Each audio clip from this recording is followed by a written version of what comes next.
Hey guys, this is Dr. Gunjan Shah. We're here to talk about a couple of very important topics today.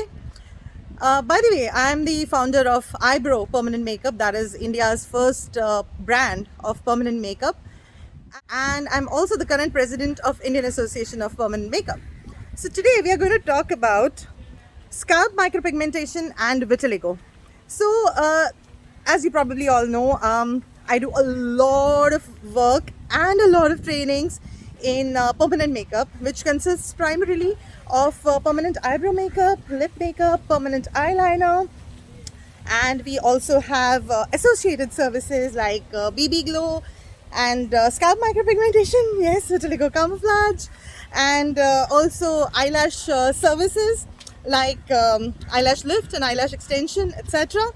So why are we only going to talk about scalp micropigmentation and vitiligo camouflage today?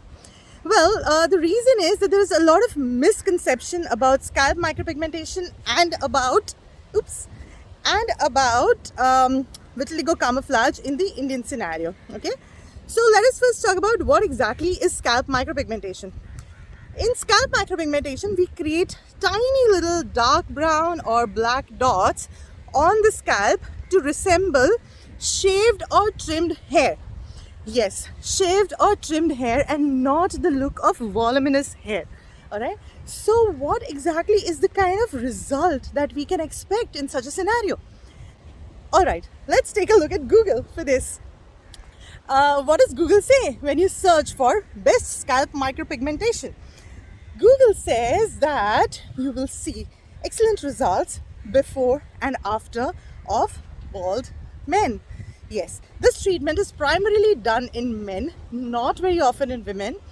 It gives the look of a bald head, which is deliberately balded or shaved or trimmed closely. So it does not give the look of voluminous hair.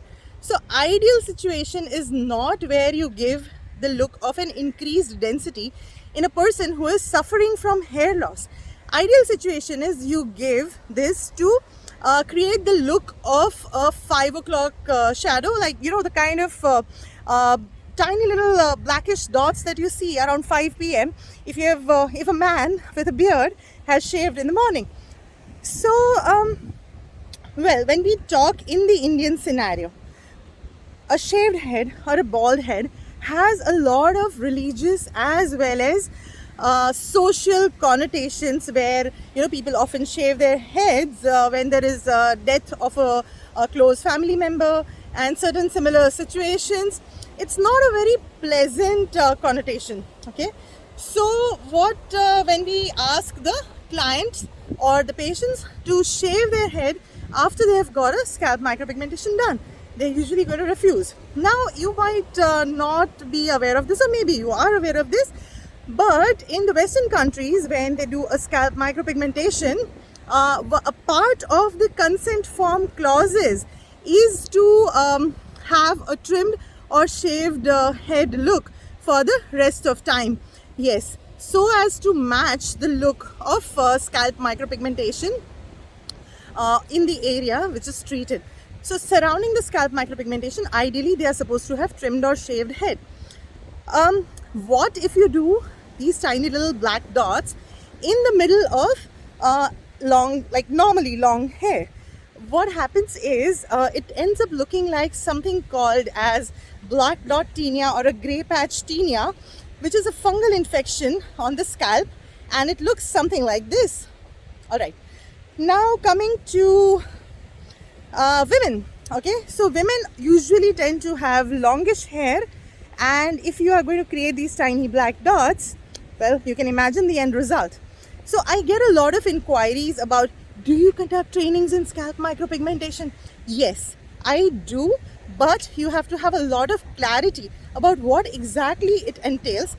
What is the indication, as in what kind of conditions you're supposed to do scalp micropigmentation? What is the end result that you can expect and you can commit to your clients? So that is about scalp micropigmentation. The other important topic today is vitiligo camouflage. Now, what is happening in India is that a lot of my doctor colleagues are also doing permanent makeup, kind of like me. I happen to be a dermatologist, but I'm now full-time into permanent makeup and its associated procedures. So what happens is we want something that will cover the look of vitiligo.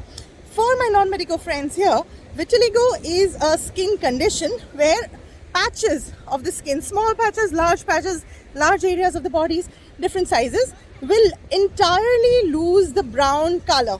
So no matter what is the color of your skin, the normal skin, the vitiligo patches will be entirely milky white in color and they will have no pigment whatsoever. Now there has been a recent trend of trying to cover these white patches with micropigmentation or medical tattooing or paramedical tattooing as it's called. So what kind of results can we expect? In vitiligo micropigmentation, people try to implant a brown color in the upper part of the lower layer of the skin, that is in the upper part of the dermis. Okay, now the normal brown color of the skin is in the epidermis and we are implanting this color in the dermis. So there is always going to be a difference in the depth of the pigment from the surface of the skin. So think of this as something where you are looking at a pigment through clear glass versus a frosted glass. So the color is always going to be different. The reflection of light from these pigments, the natural pigment of the skin and the pigment that you have implanted, is going to be different from each other. So you will never be able to exactly match the color of the skin. However, in skin type 1 and 2, that is Fitzpatrick skin type 1 and 2, which is a much lighter skin type seen in Northern Europe, etc., it is relatively easier to match the vitiligo skin with the normal skin because the contrast between the vitiligo skin and the normal skin is much less. Whereas in Indian skin, which is usually skin type 3, 4, 5, and sometimes even skin type 6, the contrast between the normal skin and the vitiligo skin is a lot. So the vitiligo skin is very light, whereas the normal skin color is very dark. Here it becomes even more difficult to match the normal skin with the vitiligo skin. Also, you need to consider the case scenario where the pigment is going to change color to something which is very, very undesirable. So the pigment sometimes turns purplish or grayish because the reflection of light is different because the depth of pigment is different. So there are a lot of factors here that you need to consider. So vitiligo camouflage is also something I train in, but you need to be very clear that in skin type 3, 4, 5 and 6, it is still at an experimental level. It is not an established treatment. Think of it this way, my doctor friends. If it was giving even say 50% assured results, would it not become the first line of treatment in stable vitiligo, wherein you don't have much of medical options and where the disease is not spreading? Would it not become the first line of treatment instead of trying various medical treatments which have side effects of their own? So my dear friends, when you inquire for scalp micropigmentation or vitiligo micropigmentation during one of my permanent makeup trainings, let us be very honest with each other and with our patients and clients about what sort of treatments these are, what are the results to be expected, and what exactly is the overall procedure like as far as scalp micropigmentation is concerned. I've seen a lot of people taking their machines and literally drilling into the skin. Okay, that is going to cause something called pigment blasting, which leads to grayish big dots which look very unsightly. I've been doing a lot of tattoo removals for those sort of scalp micropigmentations which are done on people. I've also been doing a lot of tattoo removals, unfortunately, for vitiligo people. So it's not that we shouldn't do this, but it should be done with a lot of clarity in terms of what results to expect, in terms of how to do the procedure, how to do the color matching, how much time it is going to take. If, my dear doctor friend, if you are having a busy practice, let me tell you, a session of scalp micropigmentation takes 4 to 6 hours per session, and it requires a minimum of 2 to 3 sessions and sometimes even more to complete the entire scalp micropigmentation. So are you prepared to devote that sort of time? Also in the Indian scenario, to be honest, people are not, as in the clients, are not willing to pay the kind of charges for scalp micropigmentation that they command in the West. So keeping everything in mind, please reconsider and re-evaluate your need or your want to learn scalp micropigmentation and vitiligo micropigmentation, you're most welcome to approach me with queries regarding any sort of permanent makeup, and I will assure you of one thing, that from me you will get an honest answer regarding the procedures, their benefits, their side effects, if any at all.